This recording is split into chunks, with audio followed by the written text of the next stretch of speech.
ang tinapay sa kabuhi. Maayo nga adlaw sa inyo nga tanan, mga abyan kag utod sa Ginoo. Nagapalayag naman sa kanginan, ining aton matag adlaw nga palatuntunan, tinapay sang kabuhi. Ang ini nga programa ginahalad sa pagtuon kag sa pagpamalandong sa pulong sa Ginoo, sa tinutuyo nga masugata naton si Kristo Jesus bilang aton nga manluluwas kag Ginoo sang aton mga kabuhi. Kag subong man nga magtubo kita sa bugay kag sa kaalam niya. Gani pagig-upod kamo sa akon, kay sa sulod sining 30 ka minutos, aton pagatalakayon ang pulong sang Ginoo. Diri sa aton palatuntunan sa kanginan, tinapay sang kabuhi. Ang aton dinapit nga managhambal sa sini nga adlaw, isa ka alagad sa Ginoo nga iya gintawag nga mangin chaplain sang aton nga Philippine Coast Guard. Ihatag nato na tion sa pagpamandong sa pulong sa Ginoo paagi sa iya alagad, Reverend Jeselav Valencia. Dalayawan giluwat ang Ginoo sa sini nga ginhatag niya sa aton, nga kita naman makapamalandong sang iya nga pulong pagkaon sang aton nga mga kalag. Magapangamuyo kita. Salamat o Dios sa sining nga tinion. Ikaw nagtugot nga kami makapamalandong liwat sa imong pulong. Ini perti ka-importante sa tagsatag sa naman kakabuhi. Kay kami hindi lang mga physical beings. Hindi lang kami mga emotional beings, social beings. But we are also spiritual beings. Of which ang pinaka-importante nga kabuhi namon among spiritual. Gani o Diyos sa amon nga pagpakigbahin sa sini kabuluhaton, pinaagi sa pagpamalandong sa imong pulong sa sini kakahinan. Kabay pa, ang balaan nga espiritu padayon nga magaupod sa amon. Paghatag sa amon sang kaalam, agod amon gid maintindihan ang mga pulong. Ini amon ginatugyan nga may pagpasalamat sa ngalan ni Kristo Jesus nga amon madaluwas. Amen. Aton nga tigulo sa sini nga pagpamalandong, ang bugay sang Dios sapat sa aton. Ang bugay sang Dios sapat sa aton. Dingko naton ini sa 2 Korinto kapitulo 12 bersikulo 9. 2 Korinto kapitulo 12 bersikulo 9. Apang ginsiling sang Ginoo sa akon, ang akon bugay sapat para sa imo. Kay ang akon gahom nagapadako sa imo kalayon. Gani, malipay ako nga magpasidungog sa akon mga kaluyahon, agud nga ang gahom ni Kristo magapabilin sa akon. Agud nga ang gahom ni Kristo magapabilin sa akon. Mga kaabyanan kagautod diri sa kanginan, sa aton kabuhi bala bilang mga tawo kag bilang mga alagad sang Dios, hindi malikawan nga may mga kaluyahon kita. Hindi malikawan nga may mga kabudlayan kita. Hindi malikawan nga may mga pagtilaw kita. Siguro samtang ikaw gani nagapamati dira sang pagwali naton sang pulong sang Ginoo, may ara ikaw sang imo nga gina-experience nga kaluyahon. Ayan, samtang ikaw nagapamati man dira, may ara man ikaw sang imo gina-experience nga mga kabudlayan, hindi lang kabudlayan, kundi mga kabudlayan. Ayan, siguro ang muning rason ay nga gindala ka sang Ginoo sa sini nga pagwali diri sa kanginan, ay tungod sang kabudlayan. O kun mga pagtilaw. Kung kisa gina pamangkot ang Ginoo sa aton, siguro nga pagpangamuyo, Lord nga waay ni nauntat, nga waay ni nagakakakas, nga dog sige-sige lang niya, kadto sa amon nga pamilya, sa akon kabuhi, ang ini nga mga kabudlayan. Pero mga utod aton tulokon, kag talupang doon, ang tawo, gusto niya permi nga kusog siya. Gusto niya permi nga maayos siya. Gusto niya permi nga wala problema. Sa amon nga pamilya, samtang ginabasa kong ini nga bersikulo, hindi ko man mapunggan ng akon nga balatsagon kag emosyon kay nga akon nga anak ato subong dito sa hospital. Hindi mahapo sa isa ka amay nga samtang ara ikaw sa pagserbisyo, pero malayo ka sa imo nga pamilya. Ang aton lang mga pangamuyo, di ba, sa aton nga mga ginikanan, nga malayo ang aton nga pagtrabaho sa aton pamilya nga, samtang wala kita, okay lang sila. Samtang wala kita, bantayan sila sa Ginoo. Samtang wala kita, wala sang mga sablag na matabo sa ila. But in my experience today, samtang malayo ako sa akong pamilya, pero may natabo. Natabo ang wala namon ginapangayo sa Ginoo. Kagindala ko sang Ginoo sa sining nga bersikulo. Perti katahom sa bersikulo nga ginbasa naton, kadako nga pagpaumpaw halin sa Dios naton. Who is so personal na gusto makipag-istorya sa imo kag sa akon. Apang ginsiling sang Ginoo, suliton ko basa ang bersikulo ginbasa naton kagina. Apang ginsiling sang Ginoo sa akon, ang akon bugay sapat para sa imo. Kaya ang akon gahom nagapadako sa imo kaluyahon. Gani malipay ako nga magpasidungog sa akon mga kaluyahon. Agod nga ang gahom ni Kristo magapabilin sa akon. Si Apostol Pablo nagpakita nga bisan sa kabudlayan, bisan sa kaluyahon, bisan sa pagtilaw, ang bugay sang Dios amo ang sapat nga sabat. Subong aga aton tun-an ang pulong nga nagasiling, ang bugay sang Dios sapat. Ano bala ini nga bugay? Kag paano ini nagapadako sang aton kaluyahon? Ang pagsulat ni Apostol Pablo sa mga taga-Korinto nagapakita sang iya kabudlayan bilang apostol. Amoy na nga sa ikapitulo 12, nagasugid siya sang iya tinik sa unod or thorn of the flesh. Apang hindi klaro kung ano ini mga kaabyanan. Mga utod, hindi klaro kung ano ini, pero isa kakabudlayan nga wala niya makaya sa iya kaugalingon. Meaning, if there's one person who can testify that the grace of God is sufficient, that will be Apostle Paul, because there is this thorn of the flesh within him that even his physical well-being cannot contain. His expertise, his legal knowledge, his intelligence cannot contain. Nagpangayo siya sa Dios nga kuhaon ini 3 ka beses. Apang ang sabat sang Dios, ang akon bugay sapat na. Ini nagapakita nga ang gahom sang Dios nagapadako sa kuliyahon sang tawo. Ini nakapakita nga ang kabudlayan nagahatag gali sa aton sang ano? Hindi pagpabudlay, hindi pagpabugat, hindi stress, hindi pagtumok pagit sa aton, kundi oportunidad nga makita ang kusog sang Dios. Amo inagani nga aton gid tanawon, change your perspective, change your mindset, that in times of weakness o kung kaluyahon, in times of hardships, kabudlayan, in times of testings, don't perceive it as problems, as threats, but rather be excited and be positive. Kag tanawa ang oportunidad nga makita nimo ang kusog sang Dios. Kay sa verse 9, una dere, ginambal niya, ang bugay sang Dios sapat sa aton kaluyahon. Ang bugay sang Dios amo ang iya nga pabor para sa aton. Ang bugay sang Dios amo ang iya nga pagpalangga. Ang bugay sang Dios amo ang iya kusog nga ginahatag biskan hindi kita takos. Doporas bala sa isa ka sundalo nga nagkadto sa misyon, kulang siya ayhan sa kondisyon. May ginbatsyag, nagmasakit o kon may mga aberya. Apang ginatagan sang commander sang suporta. Gintagaan sang commander sang kinanglanon.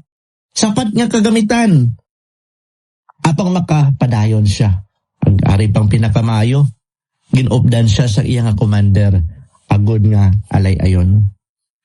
Kung kita nagabatyag sang kalayahon mga utod sa Ginoo, emotional ka man subong, tungod ngang imo nga emosyon na sakitan, imo balatsagon na sakitan, espirituhanon, ginaguba sang yawa ang imo kabuhi, gapadala siya sang madawdamo nga tentasyon kag pagtilaw, para matisingan ang imo nga pagtuo kag kabaskog para sa pagpalangad sa Ginoo, o kung ang imo pisikal, gina-fail kita sa aton nga physical body, may gagululuwa nga masakit, may gatululubo dara nga hindi ka makainsindi. Why ganubo ang imo hilanat? Ang imong utok gusum, ubraw ng inipirong imo lawas, hindi na magpati. Hindi kita gali magpangayo nga kuwaon lang ang problema, kundi magpangayo nga makita ang bugay sang Diyos na nagasuporta sa aton. Ang bugay sang Diyos sapat sa aton kaluyahan. Ikaduha dere, ang gahom sang Diyos nagapadako sa kaluyahan. Verse 9b. Mga utod, ang gahom ni Kristo nagapakita sang iya presensya sa kabuhi sang tawo nga nagakilala nga wala siya kusog sa iya kaugalingon. Tandaan naton mga utod, tandaan naton mga kabyanan diri sa kanginan, hindi naton mabatsagan kag ma-eksperyensyahan ang gahom sang pabor sang Dios sa kabuhi naton kun asa subong gasalig kita gyapon sa aton kakayanan. As always, madumduman ko gid perming hambal sang pulong sa Ginoo sa Zekaraya, not by might, not by your power, but by Spirit, saith the Lord. Ang Diyos hindi magabulig sa mga tikalon, kundi ang tagipusoon sa Diyos, ang iya nga pabor, ara sa mga mapainubuson. Isa ka example nga mahambal naton nga hindi kita mapainubuson sa Diyos. Kaya kung kita may problema, why man dangop diyon sa Ginoo? Pero kung hindi na naton gani kaya, dito na ta nagpalapit sa Ginoo. Pero ang mga tao nga mapainubuson, biskan ano man ang ilang nga nalambot sila nga kabuhi, biskan ano man ang ilang nga estado sila kabuhi, biskan wala pa nagabot ang problema, sila nagaluhod, sila nagapalapit, sila nagadangop sa Ginoo, kay sila nagakilala nga kung wala ang Dios, wala gid sila. May isa ka barko nga nagsulod sa bagyo, ginsugata niya. Ang makina do hindi na kaya nga magduso sa iya, kag hindi nagigani kaya do mapatay na. But very amazing, kay may hangin kamas kusog kag nagaduso sa iya, nagatoy-toy sa sining nga barko, kag siya nakalampuwas sa sining nga bagyo. Sa amon sa Philippine Coast Guard, kung may ara sa mga operations nga hindi namon makaya sa amon kusog, wala na kami isang ginaobra pa, kundi salig sa mga coordinations, salig sa mga balaod, pagsalig sa kusog sa organization. Amo man ina mga utod sa aton nga espirituhanon nga kabuhi, ang gahom ni Kristo nagapadako sa aton kaluyahon. Nakita naton nga ang bugay sang Dios sapat sa kaluyahon. Nakita naton nga ang gahom sang Dios nagapadako sa kaluyahon. Ang ikatatlo dere, ang kalipay sa pagpasidungog sa kaluyahon. Ang kalipay sa pagpasidungog sa kaluyahon. Verse 9c. Si Pablo nagasiling nga malipay siya nga magpasidungog sa iya kaluyahon, kay ini nagahatag himaya sa gahom ni Kristo. Mayara kung kisa ang mga tawo naging pamangkot sila, paano mo nalampasan ng problema man? Paano mo to nasolbar man? May mga tao nagamal, ako pa ya, ako na gid ni. Amo na balang gusto sang Ginoo sa aton nga kabuhi? Amo na balang gusto sang Ginoo sa imo? Amo na balang gusto sang Ginoo sa isang Kristohanon? Hindi. Ang gusto sang Ginoo nga kung nga samtang kita naga-experience sa sininga kabudlayan, kag samtang kita gindala sang Ginoo hilway sa kabudlayan, dapat ang aton permi ginahambal, salamat o Dios. Dapat ang aton ginahambal permi, sa Dios ang himaya. Dapat ang aton ginahambal, to God be the glory. Wala gid ko niya, hindi ko gito ya kaya. Nga sa nga siyang grabe nga pagtilaw sa akong kabuhi. Nga sa nga siyang grabe nga kabudlayan sa among pamilya. Nakita ko kung paano ang kamot sang Ginoo naggiho kag nagmuldi sang amon kabuhi so that we can become more like Christ. Nakit-an akon kung paano nag-decrease ang akon kaugalingon kag nag-increase si Kristo sa akon kabuhi. Kaya sa isa ka atleta nga nagasugid siya nga wala siyang makaya magdaog kung wala siyang suporta sa iyang coach kay iyang team. Ang iyang kaluyahon nagahatag dungog sa kusog sang iban. Kung kita magpasugid sang aton kaluyahon, hindi ini kahuyanan, kundi oportunidad nga ipakita ang kusog sang Dios nga amo ang nagapadayon sa aton. Mga utod kag abyan diri sa kahanginan, sa aton kabuhi hindi naton malikawan ang kabudlayan. Sa aton kabuhi hindi naton malikawan ang kaluyahon.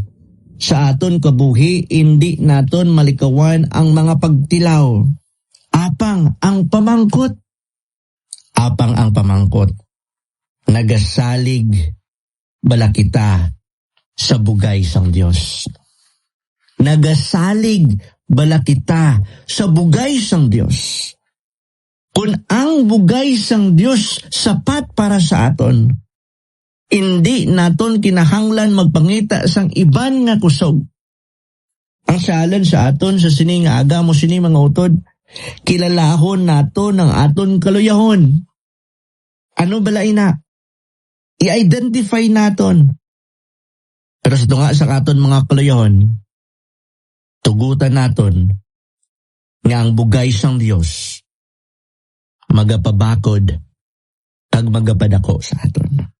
Mga utod, nakitaan naton nga ang bugay sang Dios sapat sa aton kaluyahon.